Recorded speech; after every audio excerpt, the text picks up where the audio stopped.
الله هو المهتد ومن يضلل فلن تجد له وليا مرشدا. نشهد ان لا اله الا الله وحده لا شريك له ونشهد ان محمدا عبده ورسوله. السلام عليكم ورحمه الله وبركاته.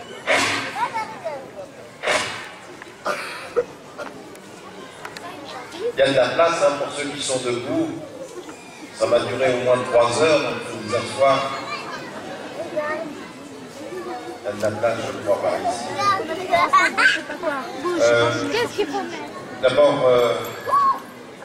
juste une ou deux petites indications. J'ai vu combien les frères s'étaient démenés pour faire en sorte que vous participiez à ce soutien des familles.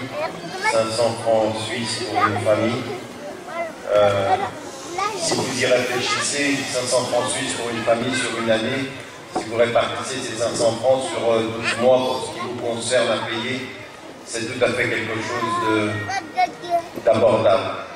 Donc pour toutes celles et tous ceux qui, avant que j'intervienne, n'ont pas encore fait en sorte de pouvoir apporter leur soutien, vous n'avez pas le choix.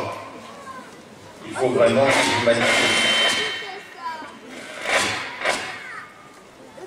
Il faut vraiment que vous manifestiez votre soutien de façon déterminée. Donc je ne saurais trop insister pour vous appeler encore à davantage de solidarité et à faire en sorte que Islamic Relief, qui voulait atteindre 400 familles, puisse voir ce chiffre augmenter encore ce soir, Inch'Allah. Donc votre...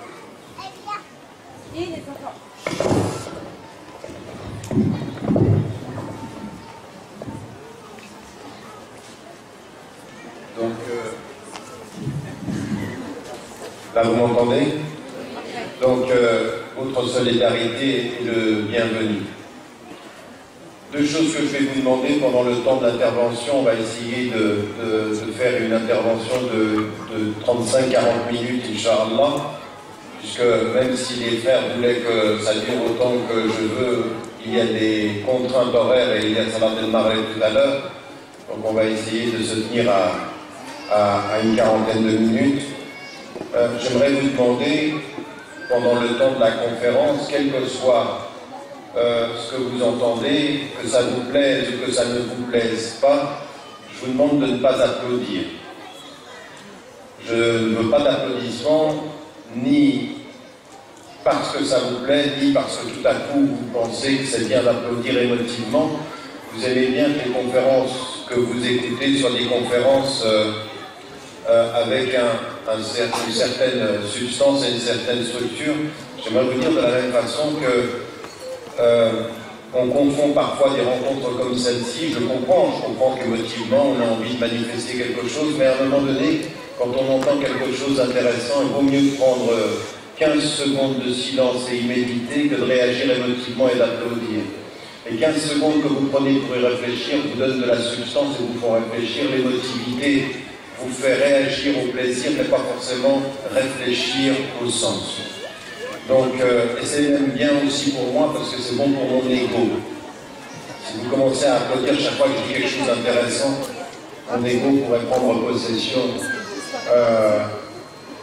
de la personne et ça c'est pas bon.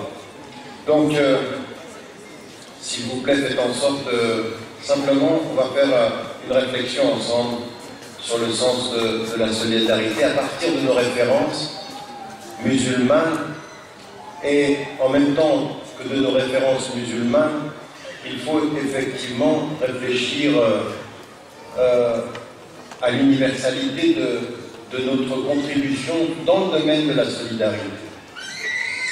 Parce que ma contribution ici, ce que j'aimerais que vous compreniez, c'est que non seulement il faut que nous comprenions ce que nous dit notre religion, mais il faut aussi que nous comprenions en quoi le message de notre religion peut être utile à ceux qui ne la connaissent pas, ou peut être utile et peut contribuer à réfléchir à des façons alternatives sur la question de la solidarité. Et ça doit être vrai partout, ça doit être vrai dans tous les domaines. Vous savez, il y a un poète français qui s'appelle André Breton, qui est l'un des poètes du surréalisme, et qui avait une réflexion tout à fait intéressante. Elle est tout à fait intéressante, c'est un homme qui ne croyait pas en Dieu, Et il a une réflexion intéressante, il dit, mais au bout du compte, je suis en train d'écrire de la poésie, je suis en train d'écrire, et il faut que je me pose la question de savoir quel est mon rôle sur la terre. À quoi je sers sur cette terre? Et lui, il n'est pas croyant, il n'a pas l'idée de Inna lillahi wa inna ilayhi raji'un, nous sommes à Dieu et c'est à lui que nous retournons, ça ne lui traverse pas. Lui, il dit, je veux l'au-delà ici-bas, je veux que la vie après la vie, ce soit la vie ici, parce qu'il n'y en a qu'une.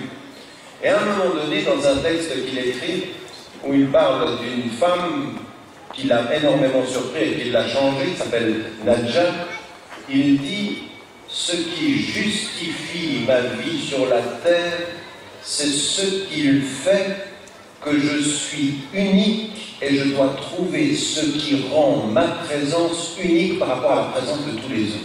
Qu'est-ce qui me distingue? Vous comprenez? Qu'est-ce qui fait que je suis ce que je suis et que je ne suis pas ce que tu es? Et il se pose la question, ça va donner du sens à ma vie. Et ça, c'est quelque chose qui est particulièrement important. Pourquoi? Parce que dans la tradition musulmane, on part avec Dieu, mais on en vient à la même conclusion. En d'autres termes, qu'est-ce qu'il fait que tu es là devant Dieu et qu'il t'a donné ce prénom par l'intermédiaire de tes parents, ce corps par l'intermédiaire de l'enfantement, cette identité, et qui fait que tu es ce que tu es, et qu'un jour, le jour du jugement dernier, tu reviendras seul témoigner de ce que tu as été. Qu'est-ce qui fait que tu es ce que tu es et qui te distingue des autres? Vous voyez, ça doit être une des questions fondamentales. Finalement, une vraie question. À quoi sers-tu? Que sers-tu? À quoi sers-tu? Et qui se sert de toi? Vous m'avez suivi? Il y a des gens, ils servent à rien, ils servent à personne et on se sert d'eux. Alors là, c'est la totale. Et on est souvent comme ça, nous. On ne sert pas à grand-chose, on se sert de nous pour gagner des élections, on ne sert pas à grand-chose dans la société. Et en même temps, on ne sert pas et on n'a pas cette particularité de réponse à cette question. Et là, il faut que nous revenions à cette question-là. C'est finalement à quoi vous servez. Quand, par exemple, on sait que Allah il nous dit, un jour ou l'autre, vous allez revenir à moi. On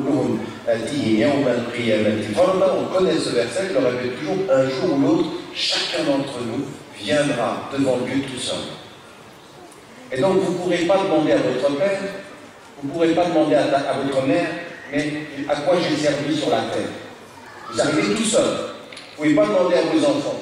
Et même au moment du jugement, si vous demandez des hasanat, vous allez vers votre père une hasana pour que je puisse être sauvé, votre maman, tout le monde les gardera. Jamais, autant au jour du jugement dernier, les gens seront aussi égoïstes de leur bien et de leur... Il n'y aura pas de solidarité. Le jour du jugement dernier, c'est une débrouille. Moi, je garde mes hasanat. Même le père, même la mère, même le fils, même la fille, ça c'est le jour où on ne peut plus être solidaire. Vaut mieux être solidaire avant le jour où il n'y aura plus de solidarité possible. Et ce jour-là, il vient. Mais on ne sait pas quand il vient. Et on ne sait même pas si dans une semaine nous sommes là. Raison pour laquelle, quand on pense à ce à quoi on sert, c'est toujours une question qui commence par se rappeler qu'on va mourir. Je sais, c'est pas très joyeux le premier jour du printemps, mais c'est très important de se souvenir que le vrai sens de ça, à quoi tu sers, qu'est-ce qui fait que tu es là où tu es, c'est une question qui est déterminante pour nous parce que c'est celle qui va donner du sens à notre solidarité humaine. Parce que tu es là pour déterminer le bien-être. Vous savez, quand le Shatibi, qui suit en l'occurrence tout un courant, c'est un juriste musulman qui sera le maître de la pensée des Maqasid, c'est-à-dire de penser l'islam en fonction de ses objectifs. Il suit toute une tradition et il suit en cela quelqu'un qui était l'élève d'Ibn Taymiyyah qui s'appelle Ibn Qayyim al-Jawziyya. Et il essaye de se dire finalement les enseignements islamiques qui sont là pourquoi? Qu'est-ce qu'Allah vient nous dire qui nous disent mais à quoi vous servez? Ce texte qui a été révélé, il sert à quoi? Allah Ta'ala, il veut quoi quand il descend le Coran? Nazzala al-Qur'an, wa huwa al-Furqan, wa huwa al-Dhikr, wa huwa al-Nur. Oui, c'est-à-dire il est la lumière, il est le discernement, il est la voix, il est le rappel. Ça, c'est le Coran. Et le Coran, le Karim, c'est tout ça. Et pourquoi il a voulu ça? Et lui, il en arrive à dire, en fait, la révélation coranique et l'envoi des messagers, dont le dernier, le prophète, vient uniquement pour protéger Masalih al-Nas, c'est-à-dire l'intérêt commun des gens, leur bien-être. Allah Ta'ala,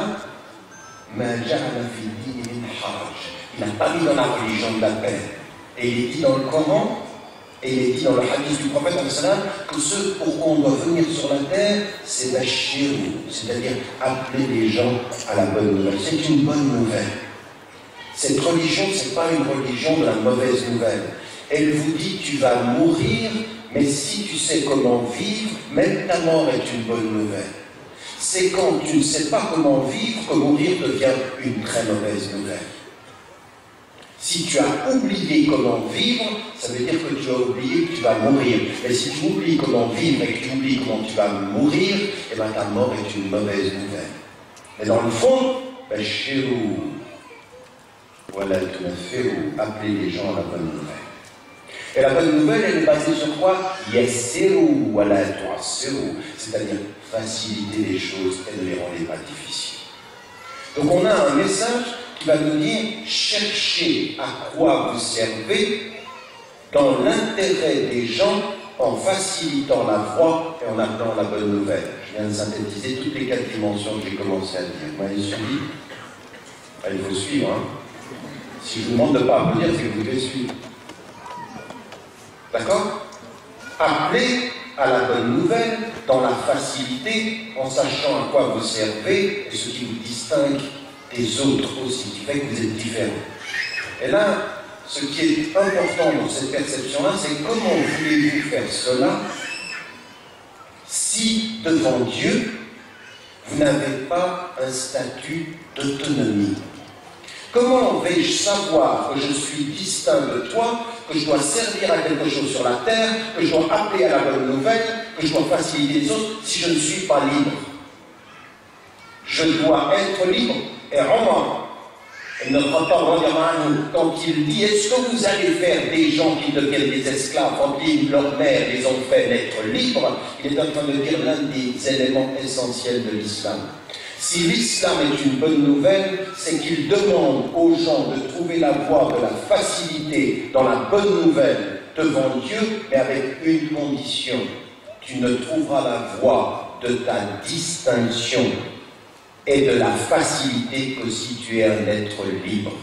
La première des solidarités humaines en islam, c'est celle qui fait qu'on donne les moyens aux hommes de leur liberté. Ça commence par ça, c'est-à-dire que quand des gens viennent vers vous et qu'ils vous disent les droits humains, nous avons dans la tradition musulmane quelque chose qui n'admet aucune discussion. Toute structure sociale, structure politique, réalité économique, qui met les gens dans la pauvreté, qui met les gens dans la dépendance, qui met les gens sans capacité d'être autonomes, n'est pas acceptée par l'islam parce qu'elle empêche l'homme de pouvoir être devant Dieu responsable de son être. Et c'est pour ça que nous sommes solidaires. Nous sommes et nous devons être, notre distinction, les garants de la liberté des hommes pour que chacun puisse répondre à ses responsabilités. Ce pourquoi nous nous levons devant les dictateurs, c'est qu'ils empêchent la liberté. Ce pourquoi nous nous levons devant les multinationales, c'est parce qu'elles provoquent de la pauvreté. Ce pourquoi le prophète, quand il arrive à Médine et qu'autour de Médine, de sa mosquée, il y a les pauvres, c'est qu'il n'y a pas de relation possible avec Dieu si autour de cette relation avec Dieu, il n'y a pas la libération des pauvres. Vous le faites comme vous voulez, mais tout enseignement islamique qui ne pense pas la présence du musulman droit devant Dieu pour libérer les pauvres de leur aliénation, libérer les illettrés. Et regardez comment sont les enseignements islamiques autour de la mosquée, qu'est-ce qui se passe? Autour de la mosquée, il y a des pauvres, et même sa fille, Fatima, qui est la fille du prophète, elle va s'occuper des pauvres, des soufas, qui sont tout autour de la mosquée. Il les met à côté de la mosquée. Il n'a jamais fait en sorte qu'on cache les pauvres. À tout musulman devant Dieu qui sait ce que l'islam veut dire, il faut avoir la conscience du pauvre pour avoir la conscience de Dieu. Il faut avoir la conscience de Dieu proche du soutien du pauvre. Pourquoi? Parce que ce que l'on veut, c'est des êtres autonomes. La pauvreté, comme il est dit dans le hadith du prophète, à force de trop de pauvreté, vous pouvez en arriver à nier Dieu. En d'autres termes, vous reconnaissez Dieu avec une certaine aisance. Vous ne pouvez pas admettre qu'on laisse les gens dans leur pauvreté, parce que dans leur pauvreté, on les pousserait à nier qu'il y ait un Dieu de miséricorde et de compassion. Comprenez, c'est comme ça qu'il faut comprendre l'islam. Il faut le comprendre avec les exigences premières, où on se situe, comment on se situe devant Dieu. Dans un vrai souci de liberté, dans un vrai souci d'autonomie. Et là, vous allez comprendre maintenant comment va se structurer votre religion. Des choses que vous répétez tous les jours, il faut payer la zakat pour s'occuper des pauvres. Mais ça, il faut le placer dans l'exigence première. Pourquoi? Parce qu'il y a quelque chose de tout à fait particulier en islam. C'est que tous les enfants qui naissent, même les enfants de ceux qui étaient les ennemis des musulmans, le prophète, il a fait un rêve où il a vu les enfants de ses ennemis au paradis. Pourquoi? Parce que les enfants sont toujours innocents et jamais responsables de la faute de leurs parents. Ça veut dire qu'on ne juge les gens qu'en fonction de leur action, jamais de l'action des autres. Ils sont seuls, même dans leur innocence. Et même si vos parents, et même si des parents, même si dans des sociétés, il y avait des gens qui étaient absolument tortionnaires, malhonnêtes, voleurs, vous ne jugerez jamais les enfants par la faute des parents. Jamais. Vous devez avoir la distance critique de considérer tu es innocent de la faute de tes parents. Mais ça, c'est pas facile. Parce que la chose la plus émotive, c'est de dire on les met tous.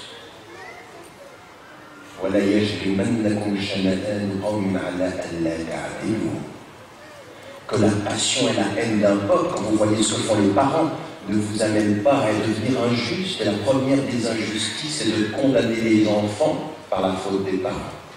Vous voyez ça? Ce que ça veut dire? Ça veut dire que cette attitude du musulman, elle doit comprendre, attention, je ne juge les êtres que comme j'aimerais être jugé dans leur autonomie. Tu n'es pas responsable de ce qu'a fait ta mère, tu n'es pas responsable de ce qu'a fait ton père, et tu n'es pas responsable de ce que font tes enfants. Tu n'es responsable que de ce que tu as fait, et ce que tu as fait, il faut savoir que tu l'as fait. Tu n'y échappes pas. Tu n'échappes pas à ce que tu as fait. Mais tu n'es pas responsable de ce que font les autres. Pourquoi est-ce que je commence sur la solidarité par cette compréhension de ce que c'est que l'individu en islam? Parce que si vous comprenez ce que c'est qu'un individu en islam, vous allez comprendre le sens de la solidarité. Pourquoi c'est important? Parce que d'abord, il faut pouvoir être libre, et il faut donner aux gens la possibilité de leur liberté. D'accord? Il faut donner aux gens la possibilité de la liberté. Et une de ces dimensions-là, c'est de ne jamais accepter la pauvreté. Parce que la pauvreté, c'est un obstacle à la liberté. L'illettrisme, l'analphabétisme, le fait que dans des sociétés majoritairement musulmanes, à l'heure où je vous parle, des gens investissent dans des armes et n'investissent pas dans l'éducation. Qu'on ne met pas de l'argent dans la capacité à obtenir de la connaissance. Un ignorant n'est pas un être libre, il est dans la prison de son ignorance. Parce que l'ignorance est une prison. Et qu'un acte de solidarité, c'est de l'éducation. Donc c'est aussi de comprendre qu'on veut des êtres autonomes. Autonomes intellectuellement, autonomes physiquement, autonomes financièrement, autonomes politiquement, autonomes parce que Dieu jugera des êtres dans leur autonomie. Il leur demande de savoir leur distinction, il leur demande de gérer leur liberté. Ça commence comment? Ça commence déjà, comprenez-le, que quand vous étiez enfant, de l'âge de 0, même avant, quand vous étiez dans le ventre de votre maman, jusqu'au moment où vous atteignez l'âge de raison, vous êtes en prière permanente. D'accord? Vous n'avez pas besoin de prier parce que vous priez. Quand vous voyez les jeunes là qui sont les petits-enfants, il faut vous rendre compte de ça, de cette bénédiction qu'il y a. Dans l'islam, les enfants ne sont pas coupables d'un péché originel. Ils sont innocents et leur vie est prière. Leur larme est prière. Leurs besoins sont prière. Ce n'est qu'à l'âge de raison qu'ils deviennent mukallaf. Mukallaf, ça veut dire quoi? Dieu te demande, par la raison que tu as acquise, de répondre à son appel. Ya ayyuhalladhina amanu istajibu lillahi wa lirrasul. Répondez maintenant. Parce que quand tu peux entendre l'appel, c'est maintenant que tu dois répondre. Avant, tu réponds immédiatement, naturellement, parce qu'il n'y a pas d'appel. Mais dès qu'il y a appel, dès que tu comprends ça, Ya ayyuhalladhina amanu. Pour vous qui portez la foi maintenant, il va falloir répondre. Il va falloir répondre, et pour répondre, il faut être autonome. Et qu'est-ce que doivent faire des parents? Des parents qui savent ce que c'est leur première solidarité. La première solidarité du père, c'est de choisir la mère. La première solidarité de la mère, c'est de choisir le père. Car il se peut qu'un jour, votre fils et votre fille viennent vers vous et disent « Mais qu'est-ce que tu m'as choisi ?» Là, vous ne pouvez pas dire que c'était, je ne sais pas, c'était pas de ma faute. L'amour en aveugle. On est responsable de ça. Sachez-le. Je dis ça à tous les jeunes qui sont ici, qui doivent penser à ça. Le droit de vos enfants sur vous, c'est de vous poser la question de savoir quel papa ou quelle maman tu m'as choisi. Ils ont ce droit-là. Et vous ne pourrez pas dire, il avait un beau visage. Il était très riche. Ou le contraire. Oui, vous comprenez ça? La raison pour laquelle l'un des premiers critères, c'est le critère de la conscience et de la piété du cœur. Du cœur, c'est ça qu'il faut aimer. Il ne faut pas simplement aimer dans l'autre sa capacité à nous aimer, c'est aimer dans l'autre sa capacité à éduquer, à donner. Savoir voir dans une femme, savoir voir dans un homme qui va être le mari, la capacité à la générosité. Un père ou une mère généreuse, pas simplement quelqu'un qui nous satisfait, mais qui a une capacité à s'ouvrir sur le monde. Vous voyez tout ça?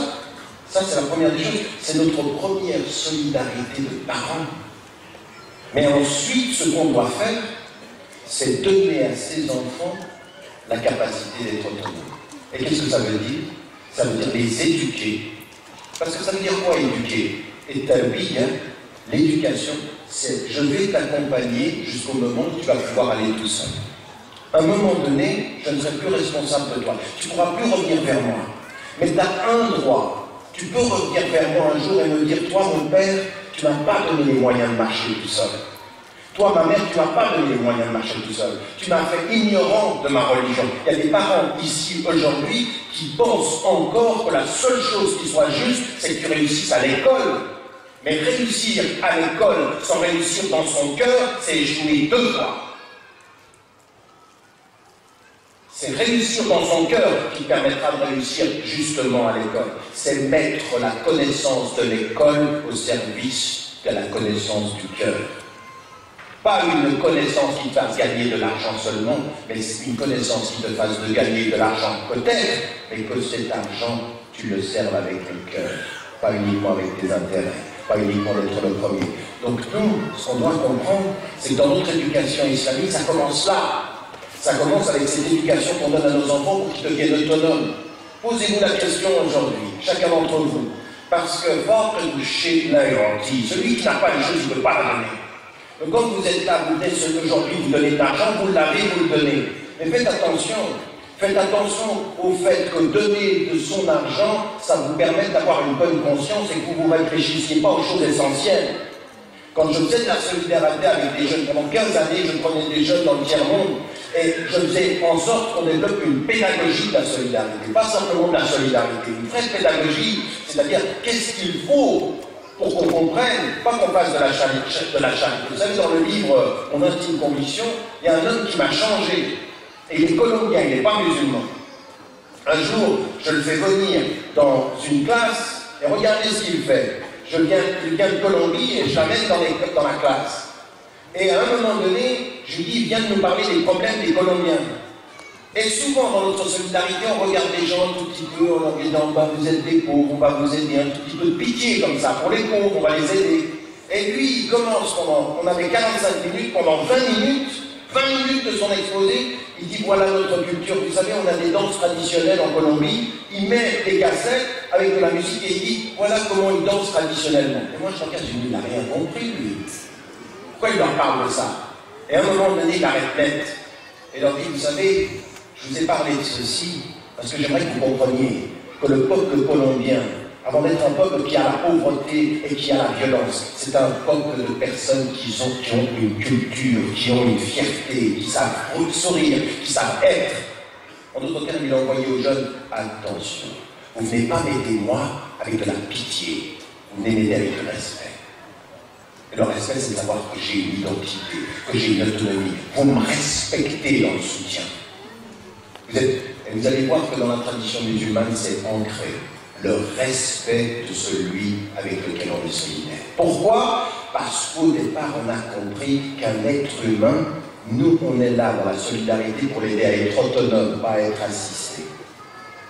Pourquoi? Parce que notre religion, elle nous dit devant Dieu, soyez autonome, soyez libre, intellectuellement, libre socialement, libre politiquement. Mais ça veut dire qu'il faut savoir qui vous êtes. Il faut une éducation qui nous permette de le faire. Alors à chaque parent qui sont ici, à chaque enfant qui sont ici, à chacun d'entre nous ici, c'est vraiment de se poser la question, est-ce que vous êtes des êtres qui devenez autonomes? Est-ce que vous dites, la ilaha illallah, il n'y a de Dieu que Dieu, la hawla wa la quwwata illa billah, il y a de pouvoir et de puissance en lui, mais ça veut dire que je suis autonome devant tous les hommes. Quand le prophète dit à son compagnon, éloigne-toi de ce que les hommes aiment et les hommes t'aimeront, ça veut dire montre-leur que tu n'es pas dans leurs besoins, sois autonome, sois libre. C'est ça notre éducation. Mais comme vous éduquez vos enfants, vous rentrez dans la solidarité avec cette exigence-là. Est-ce que vous rentrez dans la solidarité avec l'exigence d'aider des gens autonomes, de soutenir l'autonomie, ou est-ce que vous les voulez assister? Regardez comment était le prophète Hassan. Autour de la mosquée, il met les pauvres. Mais quand il a des prisonniers, et que ces prisonniers sont éduqués, qu'est-ce qu'il leur dit? Qu'est-ce qu'il leur dit? Il leur dit, donnez-moi de l'argent pour les intérêts, il leur dit non. Le jour où un d'entre vous qui est éduqué, qui est mon prisonnier, écoutez bien, regardez comment deux enseignements sortent de ça. On n'étudie pas assez la sira du prophète Hassan. Écoutez bien ce qu'il dit. Il leur dit, si un d'entre vous est éduqué et qu'il va éduquer 10 de mes compagnons, je lui rends sa liberté. Et en fait, regardez ce que c'est. C'est pas les prisonniers qu'on torture dans les prisons au XXIe siècle. Non, c'est vous avez de l'éducation, vous avez du savoir, eh bien maintenant vous allez éduquer mes compagnons. Et en fait, vous vous rendez compte de cet enseignement-là? Il prend le savoir de ses prisonniers et en fait, il leur dit, vous éduquez 10 personnes et je te rends ta liberté. En d'autres termes, il a commencé avec un prisonnier et 10 personnes prisonniers de leur innocence, de leur ignorance, et à la fin, il y a 11 personnes libres. Les 10 qui sont éduqués et le prisonnier qui a été libéré. Parce que c'est ça, l'islam. C'est un processus de libération. Donne-moi ma liberté. Et je suis solidaire pour ta liberté.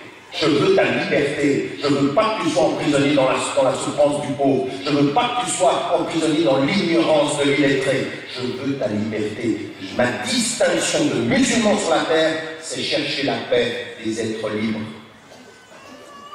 Mais c'est ça qu'on est en train de dire. Pourquoi on soutient les peuples tunisiens, égyptiens, libyens, tous les peuples de la terre, tous? Pourquoi on les soutient aujourd'hui? Pourquoi vous devez être de cœur et de tête avec le Niger?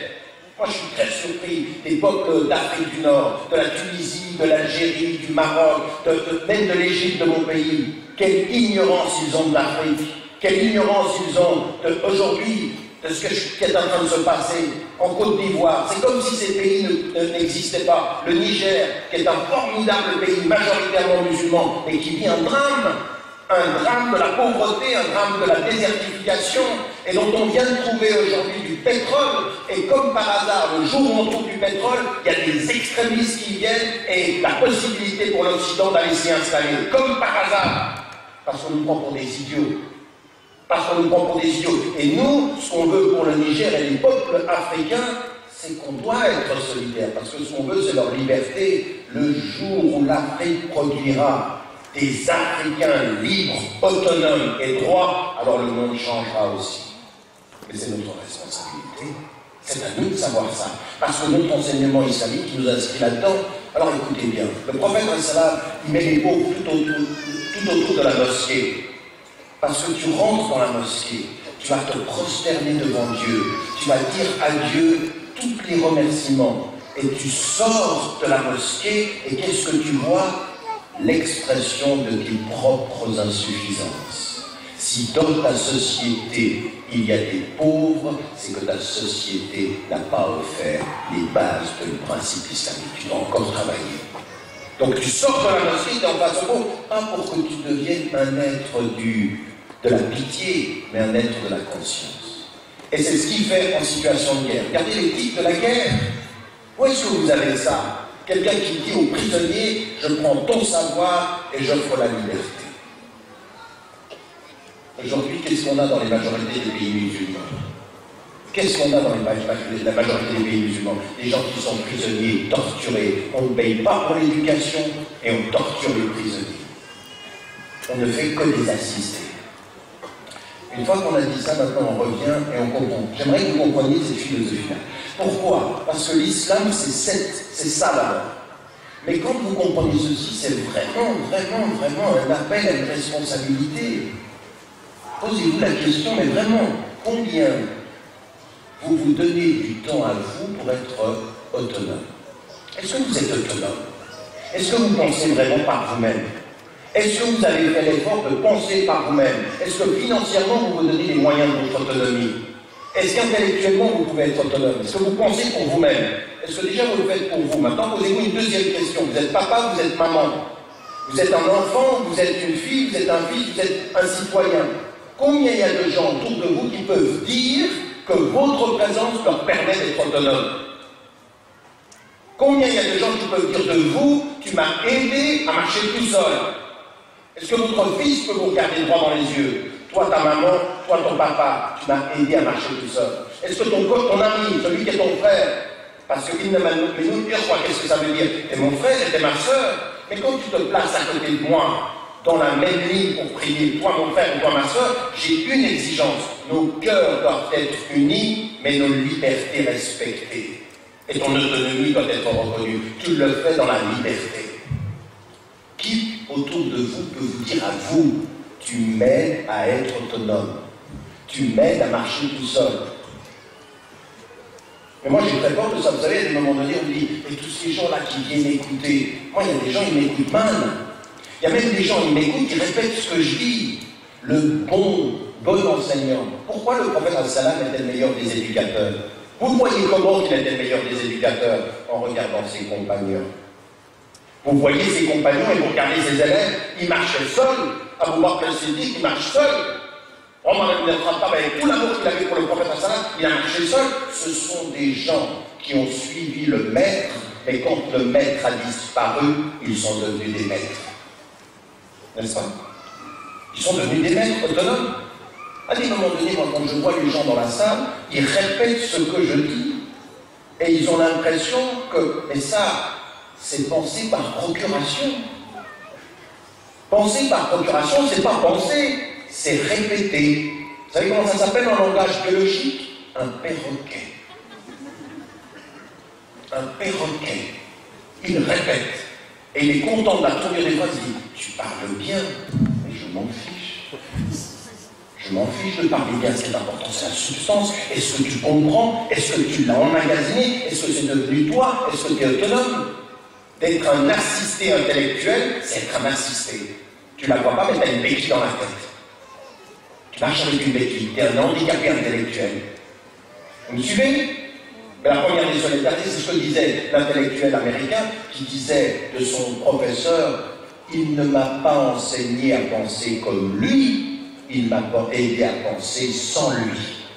Vous voyez la différence? Autonome. Et les compagnons sont autonomes, ils cherchent des solutions, ils sont créatifs, ils veulent rester fidèles, et ils sont autonomes.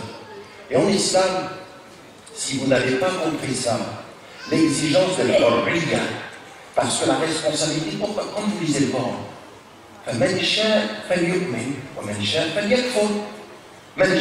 celui qui veut, il croit, et celui qui veut, il nie. Mais pour que tu veuilles, il faut qu'il y ait la liberté.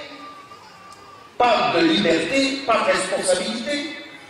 Pourquoi il est dit dans le Coran que Adam alayhi salam, c'est devant lui que les anges vont se prosterner? Pourquoi? Et ce que nous disent les savants, parce que les anges prient Dieu en permanence et sans liberté, et que la distinction de l'homme, al-asma, il a la connaissance et il a la liberté. Donc il se prosterne devant lui. Prosternez-vous. Pourquoi? Parce qu'il a la connaissance et la liberté. Et il utilise sa connaissance dans la liberté. Nous maintenant, en tant que musulmanes et musulmans, on parle là. Mais j'aimerais que vous compreniez que moi, je n'aimerais pas parler de la solidarité en islam comme un message de pitié et d'assistance. C'est un message d'exigence, d'autonomie. Et là maintenant, on en vient au principe de l'islam. Et le premier principe de l'islam, il est celui-ci. Il est qu'au moment où on prie, on va purifier son cœur. Oui, la purification du cœur, c'est tazkiyat an-nafs wal-qalb. Ça vient de cela. Donc quand vous faites votre ablution et quand vous allez prier, vous allez vous purifier. Et le deuxième pilier, c'est la zakat. Mais vous avez déjà réfléchi à la zakat? C'est incroyable l'enseignement. Parce qu'en fait, c'est un devoir. Vous savez, on traduit souvent la zakat par l'aumône légale. Et moi, depuis longtemps, je dis que c'est une mauvaise traduction. En fait, c'est une taxe parce que c'est obligatoire. Elle est sociale parce qu'elle doit aller vers les pauvres. Et elle est purificatrice parce qu'elle purifie votre bien. Elle a une dimension spirituelle de purification, sociale de justice, d'accord, et taxe d'imposition. Vous voyez, c'est trois choses. Et quand vous étudiez la zakat, vous comprenez que tout ce que je viens de vous dire sur ce que dit l'islam sur l'homme va être traduit déjà dans la zakat. Pourquoi? Parce que la zakat, vous devez la payer. Dès que vous avez atteint un stade où vous pouvez vous survivre. Une sorte, c'est-à-dire que vous avez atteint un degré et vous devez payer. Vous devez payer en liquide les 2,5% quand vous avez des biens et systématiquement vous devez la payer. Ça dit deux choses. La première des choses, c'est que vous ne pouvez pas garder de l'argent sans travailler avec cet argent. Vous ne pouvez pas, ce qu'on appellera en langage économique élémentaire, thésauriser. Garder l'argent en disant c'est ma richesse. Non. Parce que si chaque année vous devez donner 2,5%, au bout d'un moment vous n'avez plus rien à voir. Après 50 ans, vous n'avez plus rien. Donc vous devez faire travailler votre argent. Un. Mais la deuxième des choses, c'est que ce que vous avez dans le Coran, c'est haqqun ma'lum lis-sa'ili wal-mahrum. C'est-à-dire c'est un droit stipulé dans les biens sur le pauvre. Ce qu'on a dans les sociétés occidentales, qu'on avait aussi en Suisse, qui s'appelle quoi? Le droit du pauvre. Et le droit du pauvre, si c'est le droit que j'ai sur ton argent, la chose que ça dit, c'est que j'ai pas à te dire merci. C'est mon droit. Et si tu ne me le donnes pas, ce que dit Abu Bakr al-Siddiq, c'est que je peux faire la guerre à celui qui ne reconnaît pas mon droit sur sa richesse. Le droit du pauvre sur la richesse du riche. Quand vous venez à étudier la zakat, vous comprenez une chose, c'est que ce que va dire Abu Bakr al-Siddiq, à la suite de ce que va établir le prophète al-Salam, c'est que l'instrument de la zakat, qu'est-ce que c'est? On prend de l'argent, c'est le droit du pauvre, et on le lui donne avec une idée qui est importante, c'est que la zakat n'est pas destinée à assister la personne. On doit lui la donner pour lui donner les moyens de s'autonomiser financièrement. La zakat doit être pensée avec l'idée, on donne aux gens nécessiteux pour qu'un jour, eux, ils aient à payer la zakat. Donc on trouve des moyens qui doivent être des moyens d'autonomisation. La zakat est le droit du pauvre à acquérir une somme qui va lui permettre d'être autonome, pas d'être assisté. Nous n'avons pas dans la pensée musulmane une solidarité des assistés, mais une solidarité des autonomes. Oui, on va chercher l'autonomie. Ce que je veux, c'est pas que chaque année je te la donne. Non, attends, je te la donne une année. Et après, tu dois te débrouiller, tu dois trouver des solutions. Alors je vais t'amener pour un projet. Nous aujourd'hui, excusez-moi, mais l'application de la zakat dans les sociétés occidentales, on ne fait pas ce qu'on a à faire. Vous savez ce qu'on devrait faire? Si on était vraiment solidaire à partir de l'islam, on doit étudier les allocations qui sont données aux pauvres, tout ce qu'ils peuvent recevoir, et on doit utiliser la zakat comme quelque chose de complémentaire à ce que la société donne toujours pour permettre aux gens de s'en sortir. Il faut penser la zakat en fonction du lieu. Pourquoi? Parce que la zakat a quelque chose de tout à fait particulier, c'est un droit du pauvre, mais de quel pauvre? Des pauvres d'Algérie, des pauvres du Maroc, des pauvres de Tunisie, des pauvres de la Libye? Non, d'abord les pauvres ici. De ces riches à ces pauvres-là. Regardez l'islam qui nous dit deux choses. Un, l'autonomie de l'individu, c'est ce qu'on doit chercher, est là, d'abord ici. Si vous avez envie d'envoyer de l'argent en Algérie, votre pays d'origine, ou au Maroc, ou en Tunisie, ou au Pakistan, vous prenez cet argent d'abord des sadaqat. Ça, c'est l'argent libre que vous donnez comme ça. Mais la zakat, c'est d'abord ici. Raison pour laquelle l'islam nous dit toujours « et la conscience des gens autonomes là où tu vis ». Dans la proximité, tu ne peux pas vouloir envoyer ton argent à travers le monde et tu ne t'occupes pas des musulmans qui ont besoin ici. Parce qu'il y a des musulmans qui viennent vers moi et me disent « mais ici, on n'en a pas besoin ». Je dis « mais t'es aveugle. Tu ne vois pas combien il y a besoin ici? Tes frères africains musulmans, tes frères qui viennent d'Europe de l'Est musulmans, ils n'ont pas besoin de ton soutien ici. C'est parce que tu es aveugle. Et toi, tu penses à l'urgence. Attention, la zakat n'est pas la gestion de l'urgence. La zakat est l'autonomie à long terme des partenaires de la société. La zakat, c'est sur le long terme. La sadaqat, c'est dans l'urgence. Alors, à partir d'un certain moment, oui, exceptionnellement, on peut utiliser la zakat comme ça. Mais c'est une exception, ce n'est pas la règle. La zakat doit être pensée dans un processus qui permet l'autonomie financière. Comprenez ce que je veux dire? L'autonomie financière et même l'autonomie intellectuelle. Utiliser la zakat pour donner à des jeunes et à des moins jeunes la capacité d'être autonomes intellectuellement. Investissement scolaire, investissement social, investissement dans des petites et moyennes entreprises. Regardez ce que je viens de vous dire. Toute la philosophie dont j'ai parlé, on le retrouve dans le deuxième pilier de l'islam. La zakat, c'est le droit du pauvre à devenir autonome par la nécessité du riche à lui restituer son bien. J'ai un devoir d'investir avec mon argent pour que tu trouves, toi le pauvre, ton autonomie intellectuelle et sociale. C'est un devoir. Alors, voyez, quand on comprend ceci, l'importance en islam de ça, mais pourquoi pensez-vous qu'Allah a mis comme deuxième pilier de l'islam quelque chose à voir avec l'argent? Parce que tu ne prieras jamais aussi bien Dieu qu'en étant libre, et que tu ne seras jamais autant libre que quand tu seras autonome financièrement. On marche sur les deux champs. Allahumma nas'aluka al-tuqa wal-afafa wal-ghina wa hubban masakin. Qu'est-ce que vous voulez de plus que ça? Nous te demandons la piété, la conscience de Dieu. Et la femme, c'est-à-dire le fait d'être distant et de pouvoir nous suffire de peu. Et la richesse, et certains savants disent ici c'est la richesse spirituelle, mais c'est la richesse de l'autonomie aussi. La richesse spirituelle, c'est toujours quelqu'un de riche spirituellement et toujours quelqu'un d'autonome. La richesse spirituelle vous donne toujours de l'autonomie. Vous ne dépendez que de lui. Wahoub al-Masakin, c'est de les aimer. Et là, c'est l'autre dimension. Vous avez vu comment ces règles-là sont importantes? Mais une troisième chose, c'est qu'Allah, il nous envoie un prophète qui ne nous dit pas simplement qu'il faut servir le pauvre. Il faut connaître l'exigence qu'on doit pour lui avoir de son autonomie. Vous me suivez? Il faut que tu sois autonome. Je veux que tu sois autonome. Mais qu'est-ce qui me permettra en plus de ton autonomie intellectuelle par l'enseignement, de ton autonomie sociale par la finance, qu'est-ce qui va te donner en plus qu'une autre autonomie? Il y a une chose qui manque, hein. Une chose dont nous ne savons plus parler, nous les musulmans. Je vais vous dire une chose, hein. Moi j'ai entendu ça chez moi, à la maison.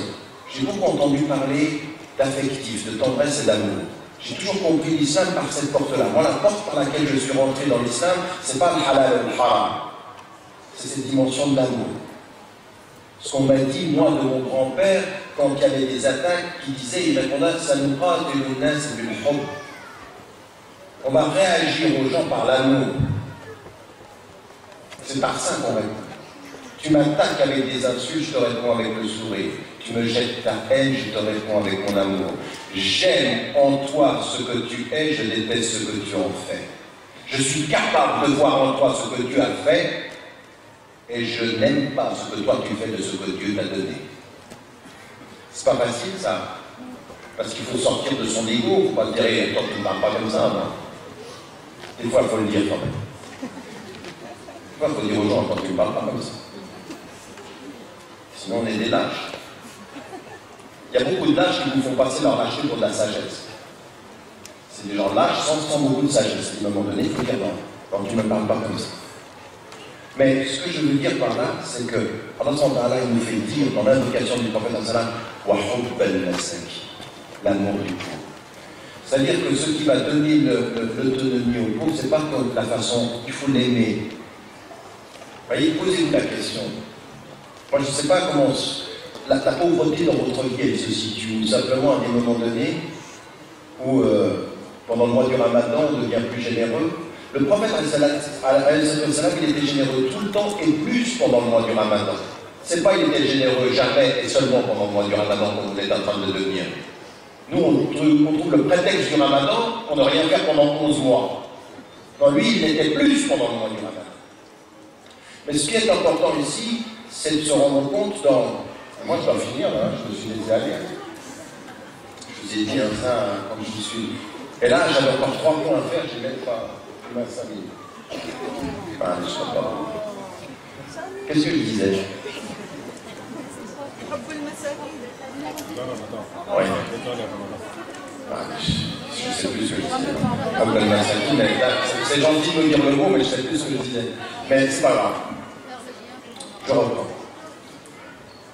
Le prophète, dans son invocation, il est fait le massacre pour dire qu'en fait, voilà, c'est ça que je vous disais. Posez-vous la question de vous, dans votre relation au pauvre, quel type de relation vous avez avec le pauvre?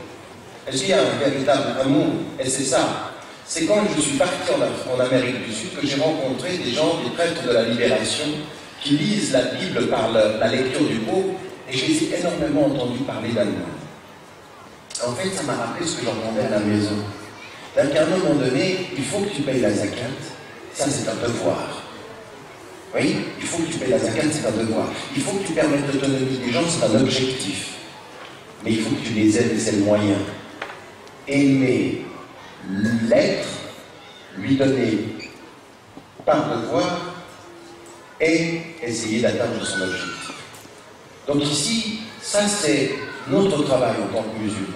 Et ça, c'est le cœur de l'islam, c'est le deuxième pilier pratique, et ça, il faut s'en nourrir. Et ça veut dire, à partir d'un certain moment, que notre solidarité, elle doit avoir ces objectifs-là. Et là, il y a des domaines sur lesquels il faut qu'on travaille. Premier élément, occupez-vous de ceux qui sont dans la nécessité autour de vous. Et la solidarité, c'est pas simplement une solidarité monnayable. Là, vous êtes ici, Salih Khalifa a besoin de votre argent, il faut le donner. C'est une association dans laquelle moi j'ai une énorme confiance. J'ai suivi pratiquement depuis le départ avec celui qui a été le premier président et son fondateur, Dr Hani Benna. J'ai suivi tout ça, je leur fais une grande confiance. Et là, ils vous demandent de l'argent pour soutenir matériellement. Mais dans notre vie à nous, il faut savoir donner l'argent à ce moment-là pour soutenir, mais il y a un registre de la solidarité qui est beaucoup plus important. Première des choses, si je suis mal dans mon cœur, si je suis triste, si je ne vais pas bien, si je me sens seul, si je sens que ma relation avec Dieu n'est pas bien, si j'ai des problèmes avec mes parents, si j'ai perdu quelqu'un que j'aime, le besoin d'amour et le besoin de tendresse nécessite que j'ai autour de moi des gens qui soient solidaires avec le cœur. C'est-à-dire que quand, par exemple, le fait que, vous savez, le poète Rimbaud, à un moment donné, il a écrit quelque chose qui s'appelle la saison en enfer. La saison en enfer. La saison en enfer, c'est un moment de sa vie où il a l'impression qu'il est en enfer. Il a envie de mourir. Il devient comme je deviens vieille fille de manquer de courage d'aimer la mort. Il a envie de partir. Il croit que les gens ne l'aiment pas. Et à un moment donné, il dit, ceux que j'ai croisés ne m'ont peut-être pas vu. Vous savez ce que ça veut dire? Ne m'ont peut-être pas vu. Ça veut dire que vous voyez les gens, mais vous ne les voyez pas. La solidarité, c'est regarde-moi. Quand vous rentrez à la maison, des fois, vous êtes tellement habitué d'avoir votre papa que vous ne regardez plus.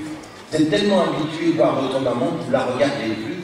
Vous avez vos enfants, ils sont là naturellement, vous ne les voyez plus. Il y a une solidarité du regard. Mais regarde-moi. Aime-moi.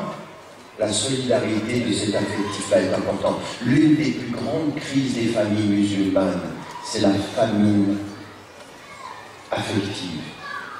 La famille de communication, se parler. Mais parle-moi. C'est de la solidarité, ça.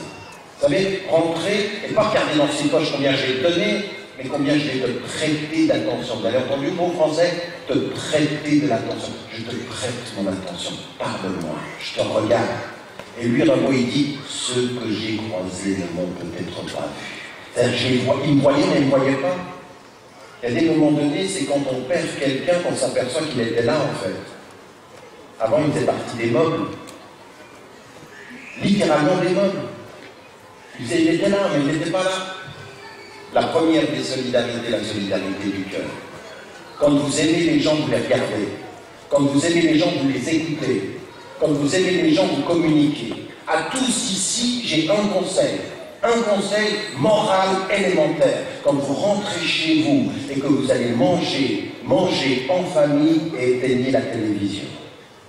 Éteignez tout ce qui peut perturber l'oreille, le regard et la bouche. Et le cœur, on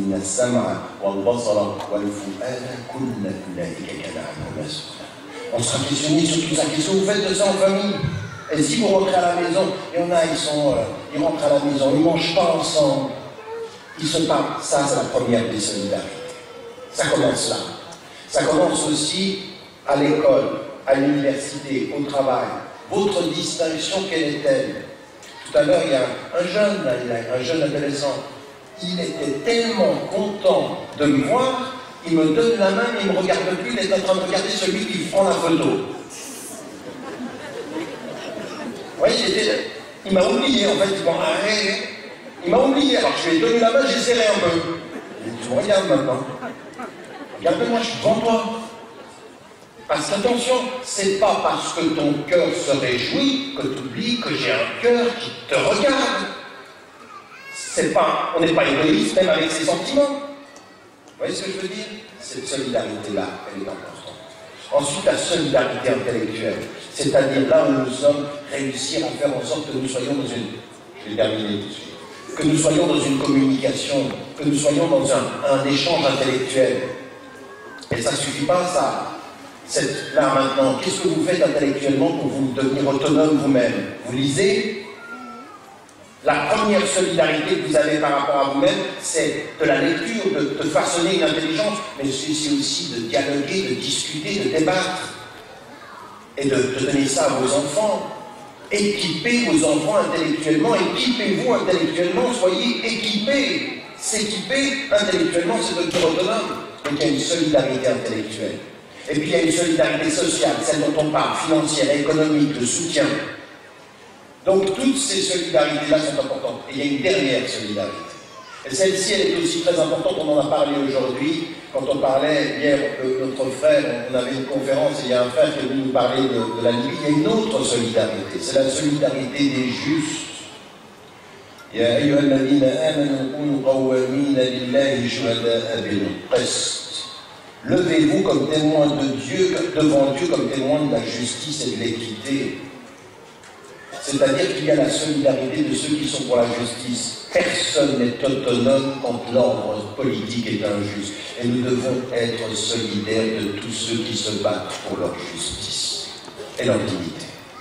Vous ne pouvez pas avoir quelqu'un qui vous dit, ça, il y a des gens qui viennent vers moi et qui disent, tu sais, mon frère, moi tes livres, j'aime bien les livres de poésie. J'aime pas les livres de politique. Et je dis, ah bon? Il dit, oui, parce que moi j'aime pas la politique, je ne fais pas de politique. Je regarde, je dis, assieds-toi. Quelqu'un qui me dit qu'il ne fait pas politique, il n'est même pas conscient que de ne pas faire de la politique, c'est de la politique. Quelqu'un qui pense qu'il n'est pas dans l'ordre du politique, il fait de la politique, parce qu'en fait, excuse-moi, t'es un planqué. T'es un frileux, tu ne veux pas entrer dans ces affaires-là. Et les gens sont très contents avec toi comme ça. Oui? Comme il y en a certains qui vous disent, avec des pétromonarchies, on ne fait pas de politique, mais t'arrêtes pas d'en faire. Ne pas avoir un discours politique, c'est l'attitude des lâches. Moi, j'ai aimé notre ministre des Affaires étrangères, Camiret, qui, quand les bombes tombaient sur Gaza, qui a osé dire une parole qui a dit, à ce moment-là, être neutre quand des bombes tombent sur des innocents, c'est pas être neutre, ça veut choisi son camp. Ben oui, quelqu'un qui vient vers vous et qui voit un éléphant qui est en train de s'approcher d'une souris, et qui dit, moi je suis neutre, c'est un menteur, il est avec l'éléphant. Vous me suivez? Ben oui. Donc à ce moment-là, il faut avoir une attitude de justice. La solidarité politique, c'est d'être du côté des opprimés, toujours. Je ne connais pas une conscience musulmane qui soit juste devant Dieu, qui ne soit pas solidaire des opprimés. Toujours. Nous sommes toujours du côté des opprimés. Inna Allah ya'muru bil 'adl. Oui, on sera capable de pardonner, mais on pardonne avec l'exigence première de justice. Dieu il commande la justice, et la justice c'est le seul moyen d'avoir la paix, c'est ma solidarité politique. Et là, c'est pas avec les musulmans ou pas. Un homme injustement traité par un musulman trouvera le musulman du côté de celui qui est injustement traité. C'est pour ça qu'on doit avoir cette solidarité-là. Je vous demande aussi d'avoir ce courage-là, et qui est important parce qu'il faut s'engager de ce point de vue-là, et il faut s'engager de façon large, en sachant nos responsabilités, puis en étant ouvert par rapport à ça. Que Dieu nous aide, Inch'Allah, à le faire, et à le faire avec de la dignité. Soyez un tout petit peu digne par rapport à ça. Mais j'espère que vous avez compris ce que je voulais dire au départ, ce que c'est que cette compréhension de l'islam, ce que c'est que l'autonomie, la liberté, l'exigence, et ensuite comment ça se conjugue.